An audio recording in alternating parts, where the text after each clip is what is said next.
We are tracking severe weather moving right through central Iowa right now. So if you are hearing the sirens, I definitely want you to be inside right now. And for many farmers in this agricultural zone, their entire harvest has been lost.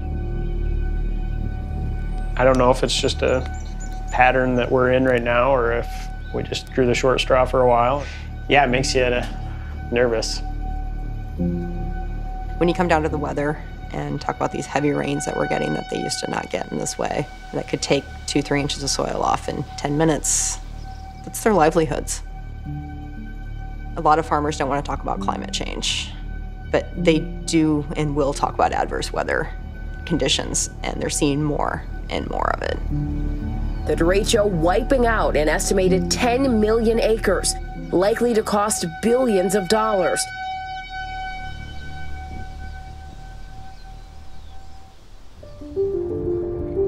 Oh yeah, look at this damage. Yeah, this is for sure derecho damage here still. I'm an Iowa native. I like to joke they took the Midwest girl and put me back in the Midwest because I know how to talk to farmers. We were one of the first companies to really come out and have a supply chain project, and it's evolved over time into our cover crop program. I'm tired of going to these conferences and just everybody talking about what needs to be done, but nobody getting in the field and doing it. Yeah, it is all about getting shit done. Ugh, I am so impatient.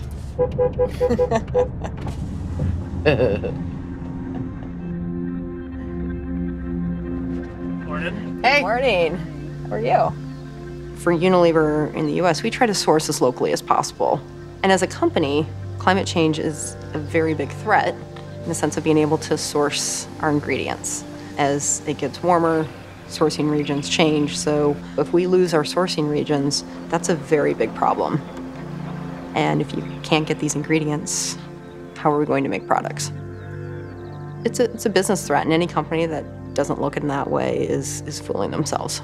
So that's why the climate pledge is important to us and why we signed on, because collectively we can get a lot further than if we continue just by ourselves down this path.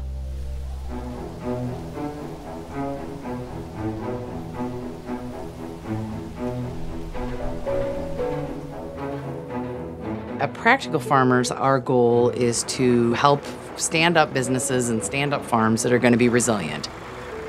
All of our agronomists on staff are constantly talking to farmers, wanting to hear what they're challenged with, and then trying to find solutions that's going to make them feel empowered to make a change. And so if I can help the Unilevers of the world realize, like, look, put your money here and we will help you make good on climate smart goals that they have, like getting cover crops on the ground, then we can build other work off of that. My mantra is another farmer, another acre, another practice. Every day, another farmer, another acre, another practice. I mean, if you think about geologic time when it comes to soil formation, we're talking millions, billions of years. I mean, that's how long it took for soil to form on this planet, and we are losing it way faster than we can form it. We've already lost over half of our topsoil in Iowa.